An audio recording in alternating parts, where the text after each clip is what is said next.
client et puis lui demander d'acheter le plus, encore plus, c'est quand même assez difficile. Enfin, on est des grands clients aussi. Hein. Oui, voilà, tout à fait. Non, mais juste en passant quand même. On est très heureux d'ailleurs. Hein, oui, on est des grands clients, on aime beaucoup vos produits. Oui, la Chine d'ailleurs a sauvé beaucoup d'entreprises de luxe françaises. Si vous devriez échanger, ce serait tellement bien. Votre écharpe rouge contre l'écharpe blanche du Dalai Lama, et voilà, ce serait un geste de paix. Vous savez moi, ce qui m'intrigue, hein, c'est le plus triste, je peux vous dire, c'est que comment on peut tomber toujours dans le piège? Dalai Lama est un grand manipulateur, il dresse les uns contre les autres. C'est vraiment quelque chose incroyable. Voilà, vous reviendrez. Alors, il y a une autre façon de faire de la diplomatie tellement plus civilisée. Regardez le Buzz People de Laetitia Allemand avec Eva Gallis.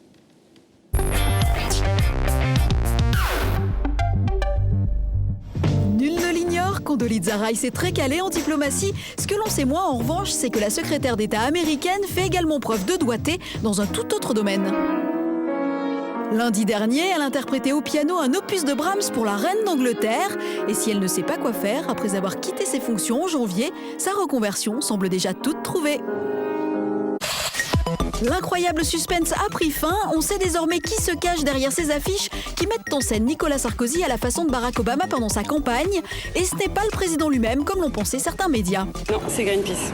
L'association a substitué au slogan Yes We Can le slogan Yes You Must pour inciter le président à s'engager pour l'écologie. Résultat, tous les médias en ont parlé. C'est ce que l'on appelle un buzz bien orchestré. Quand la première dame de France présente sa fondation aux médias, son président de mari n'est pas très loin. Il est même, pour ainsi dire, tout près. Au risque de parfois la perturber. Moi, on m'a dit si tu veux aller loin, surtout tu restes bien à l'extrême gauche. Alors je roule à gauche. Revolution. Ça ressemble à la voix d'Olivier Besancenot, ça pourrait être la voix d'Olivier Besancenot, mais ce n'est pas la voix d'Olivier Besancenot. Ce clip est un nouveau détournement d'image réalisé par le site Mosinor, un site à qui l'on doit déjà une parodie de Nicolas Sarkozy récitant une chanson d'NTM. Mais oui, mais là, ils m'ont mis la fièvre, Madame Claire Chazal, ils m'ont mis la fièvre. Pendant des heures. On vous rassure, dans la vraie vie, le moyen de transport favori du postier de Neuilly, cela reste toujours le vélo. Peter Pan doit être bien triste aujourd'hui. Le mot « enfant » devra-t-il disparaître de notre vocabulaire? Faudra-t-il appeler désormais mineurs pour bien leur signifier qu'ils n'auront plus l'excuse de l'enfance s'ils commettent une faute lourde? La sanction serait à la mesure de la faute tout aussi lourde. Et cette sanction pourrait les conduire en prison. Voilà la recommandation faite par la commission chargée de réformer la justice pénale des mineurs. Elle suggère de fixer à 12 ans désormais l'âge de la responsabilité pénale. Suggestion faite dans le rapport remis à la ministre de la Justice, Rachida Dati, approuvé par elle, mais désapprouvé 2 jours plus tard par François Fillon. Cela vaudra débat, évidemment. On en parlera après cet éclairage de Baya Bélanger et Maud Tesseni sur la délinquance juvénile en France.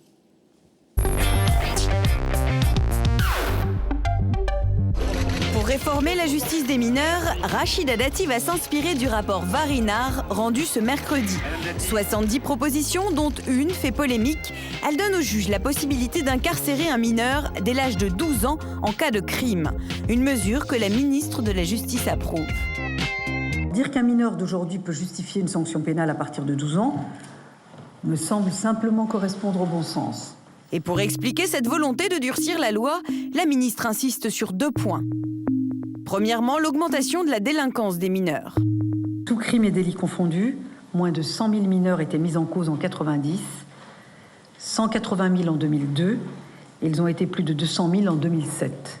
En réalité, c'est la délinquance générale qui augmente, mineurs et adultes confondus. La part des jeunes dans la délinquance diminue, elle, régulièrement depuis 10 ans, passant de 22% en 1998 à 18% en 2007. Deuxième constat pour la ministre, les mineurs sont de plus en plus violents. Un acte de violence sur 6 commis en France est le fait d'un mineur, et ces faits ont augmenté de 72% en 5 ans. Dans le même temps, les actes de violence chez les majeurs ont augmenté de 50%. Plus de majeurs et plus de mineurs mis en cause, c'est avant tout plus de plaintes déposées. Pour certains sociologues, ce ne sont donc pas les jeunes qui sont plus violents qu'avant, mais la société qui supporte de moins en moins la violence. On n'a pas affaire à des affaires plus graves. Par contre, on constate l'arrivée à la justice de davantage de petites affaires, de petites violences, du mode bagarres de cours d'école. Et la réalité, c'est un mouvement beaucoup plus profond de la société qui est un processus de judiciarisation qui fait qu'on saisit aujourd'hui la police, la gendarmerie et derrière la justice pour des petites affaires qu'auparavant on réglait entre soi d'une autre manière. Augmentation de la violence des mineurs ou baisse de la tolérance à l'égard de cette violence? En tout cas, les enfants de moins de 13 ans ne représentent que 0,3% du total des condamnations. Et la remise de ce rapport a coïncidé avec plusieurs faits divers illustrant cette violence juvénile, Baya. Oui, 3 affaires ont été particulièrement médiatisées. Celle d'Ivan, tout d'abord. Ce garçon de 12 ans a été roué de coups par ses camarades parce qu'il refusait de jouer au jeu du petit pont au massacreur. Il s'est retrouvé à l'hôpital avec un traumatisme crânien et il semblait très choqué par cette affaire. J'ai pas voulu aller à l'école parce que je savais qu'un jour ou l'autre, ça allait me retomber dessus, ça allait me faire mal. Voilà, et puis mardi, s'est ouvert le procès donc, de 3 adolescentes qui avaient tué 18 personnes en mettant le feu à la boîte aux lettres d'un immeuble. C'était en 2005. Et vendredi, on apprenait qu'un homme de 43 ans avait été séquestré et violenté par 5 adolescentes âgées de 13 à 18 ans. Elles voulaient lui voler son code de carte bleue. Alors, est-ce que ces affaires sont nouvelles ou est-ce qu'on les a surmédiatisées, enfin nous, médias? Alors pour en savoir un peu plus, on a appelé Stéphane Albouy, il est chef du service faits divers au Parisien. Pendant 15 ans, il a traité les faits divers et pour lui, il a toujours connu en fait des cas extrêmes comme ceux dont on vient de parler. Guilhem Battu, son confrère de François, le confirme. Il a toujours couvert des histoires de jeunes qui cherchent à extorquer des codes de carte bleue par la violence, mais ça ne fait pas forcément toujours la une des journaux télévisés. Pour Guilhem Battu, en fait, la sortie du rapport Varinard aurait déclenché en partie cette médiatisation. Les médias, pour accompagner cette actualité, eh bien, ce seraient plus intéressés que d'habitude à ces affaires de mineurs délinquants. Alors, face à face, et toujours en présence d'Éric Woerth, le ministre du Budget, de Denis Oliven, le patron du Nouvel Observateur. Hélène Franco, bonjour, vous êtes juge des enfants, vous êtes secrétaire général du syndicat de la magistrature. Et Denis Jacob, bonjour, vous êtes policier et vous faites partie du syndicat de police Alliance. Vous êtes chargé d'ailleurs de la communication et je crois vous avoir déjà accueilli sur ce plateau. Alors, j'ai dit débat. Est-ce que ce débat va être caduc ou pas? Écoutons François Fillon, 2 jours après la déclaration de Rachida Dati. Je suis totalement hostile à ce qu'on mette en prison des enfants de 12 ans et le gouvernement n'a pas de projet pour modifier la législation dans ce sens.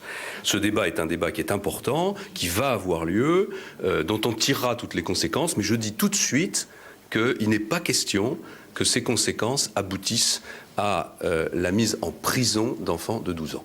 Alors, est-ce que vous êtes rassurée, Hélène Franco?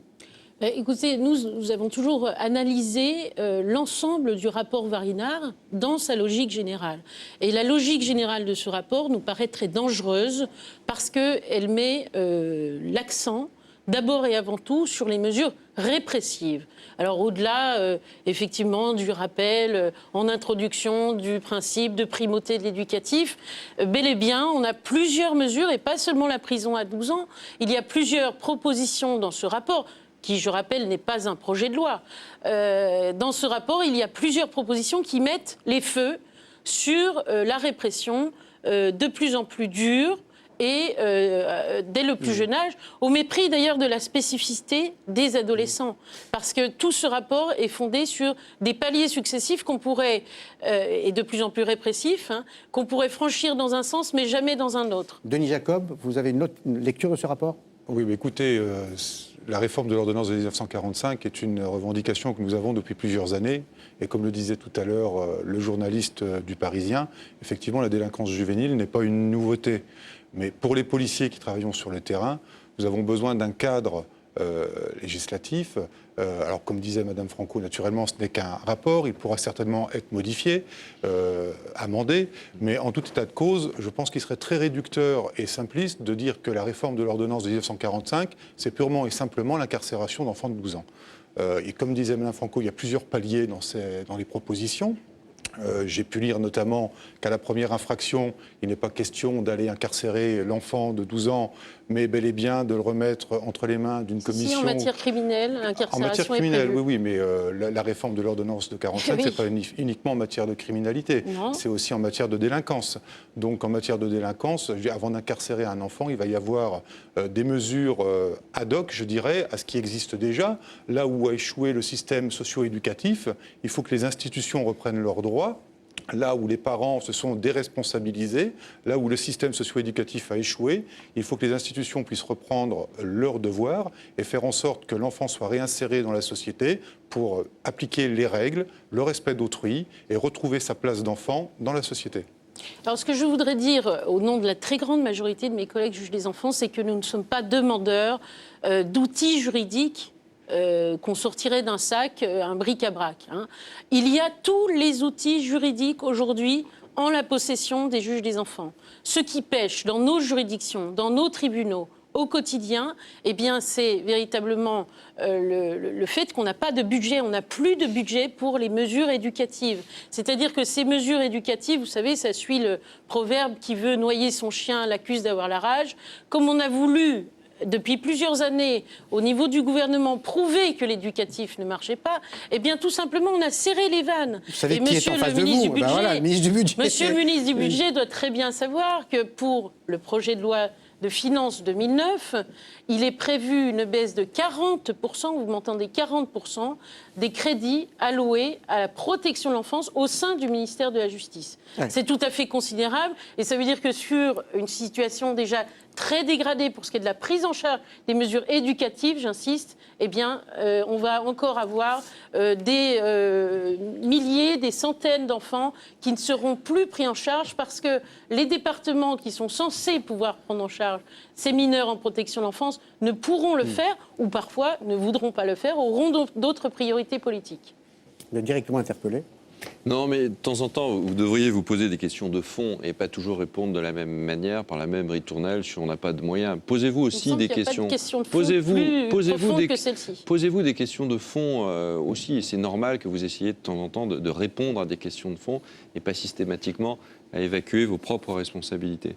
Moi, je crois que le budget de la justice, c'est la deuxième progression budgétaire de 2009. Bah, dites pas non, c'est la vérité. On ne parle pas de la même chose, monsieur le ministre. Ne dites pas ça comme ça. Donc c'est la deuxième progression. Donc c'est vrai. C'est vraiment une priorité de l'État. La première progression budgétaire, c'est l'enseignement supérieur et la recherche. Je mets à côté le plan de relance, qui est autre chose. Prenons le budget dans sa vie normale. Et la deuxième progression... La protection judiciaire de la jeunesse. Après, la justice répartit le budget de la façon dont elle le souhaite. 40% de baisse pour les crédits alloués à la protection de l'enfance. Mais ça ne marche pas comme ça. Oui, mais il faut réformer la protection. Ce sont des choix politiques, la PJJ a besoin, la PJJ aussi a besoin de... La PJJ a besoin... Vous savez bien que la protection judiciaire de la jeunesse, elle a besoin de réforme, elle a besoin, comme tous les autres services de l'État, de se réformer. Donc la deuxième progression, madame, la deuxième progression budgétaire de l'État, c'est la justice. Donc l'État français, il va consacrer à la justice plus qu'il n'a jamais consacré. Donc on parle des crédits alloués à l'éducatif. C'est pas un problème de crédit, madame. Ouais. C'est pas uniquement un problème de crédit. Un mot de Denis Oliven sur cet aspect. Deux observations. La première, je ne suis pas du tout de ceux qui considèrent que le gouvernement est critiquable dans toute chose. Je trouve qu'il y a un tas de réformes qui sont bienvenues. Mais il y a un sujet sur lequel je trouve qu'il y a une vraie raison de s'inquiéter, c'est le climat général autour des questions de la sécurité et de la liberté. Entre la rétention de sûreté, la prison à 12 ans, la psychiatrie sécuritaire, les descentes de gendarmerie dans les écoles, dans des écoles pour chercher de la drogue, la prise à partie d'un journaliste de Libération, tout ça... Vous anticipez oui, mais c'est un climat général que je trouve inquiétant. C'est le souhait d'un juge. C'est le souhait d'un juge, mais les juges... C'est le souhait d'un juge, c'est la responsabilité du juge. C'est pas vrai, c'est un climat général... On va dire que c'est un problème de moyens, sûrement. C'est un climat général dans lequel on se sent autorisé... Ne soyez pas méprisant. Je suis méprisant pour personne. Si je peux me permettre de finir. C'est un climat général dans lequel on se sent autorisé à faire des débordements de cette nature, et je trouve qu'il y a quelque chose de gênant et d'inquiétant. Première chose. Deuxième chose... Je comprends très bien que de votre point de vue de ministre du Budget, vous soyez attentif aux dépenses. Cela étant, c'est vrai qu'on est frappé du fait que d'un côté, on est capable de mobiliser des milliards, et on a raison de le faire, pour sauver un système financier en danger. On a raison, je ne dis pas qu'il ne fallait pas le faire, et je ne veux pas démagogiquement dire pourquoi on compare les choses qui ne sont pas comparables. Mais, un peu quand même. Mais tout de même. Non, mais tout de même qu'on ne soit pas capable de mettre de l'argent, d'avoir des priorités budgétaires. Mais on en met beaucoup. Enfin... Tout le monde sait, il suffit d'être rentré dans un tribunal une fois dans sa vie pour comprendre qu'ils n'ont pas... Peut-être qu'ils doivent se réformer, travailler mieux.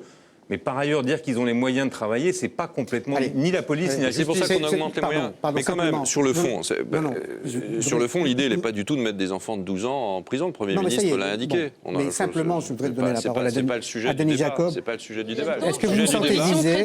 Pardon. Est-ce que vous sentez, est-ce que votre corporation, Monsieur le ministre et Madame la juge, est-ce que un mot?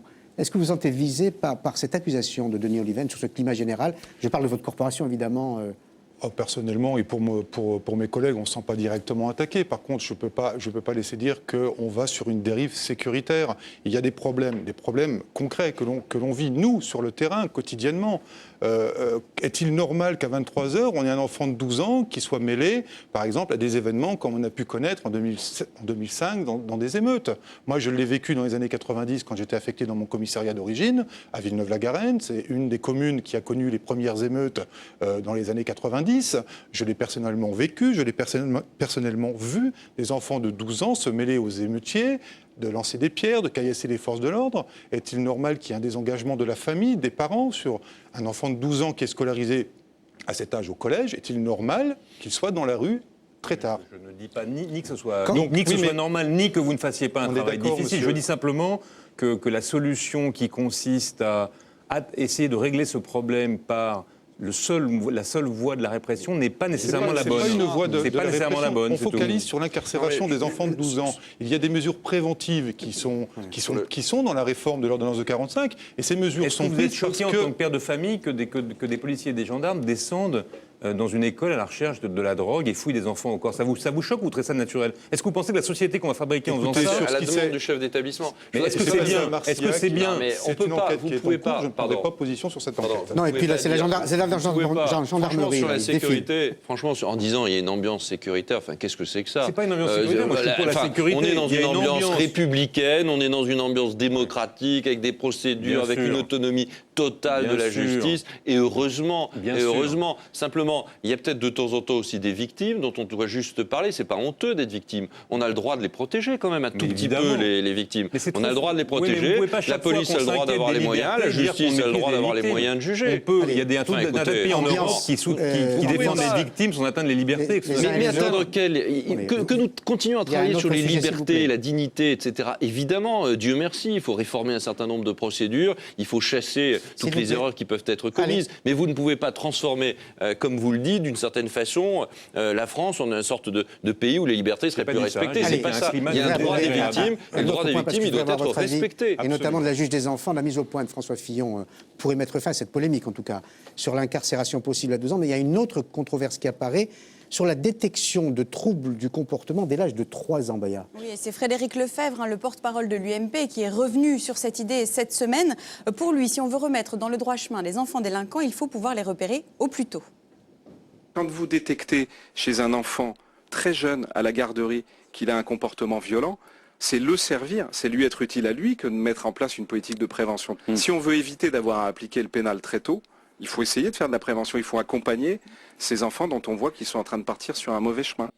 Alors cette idée n'est pas nouvelle. En 2006 déjà, l'INSERM, l'Institut national de la santé et de la recherche médicale, recommandait le dépistage précoce des enfants violents.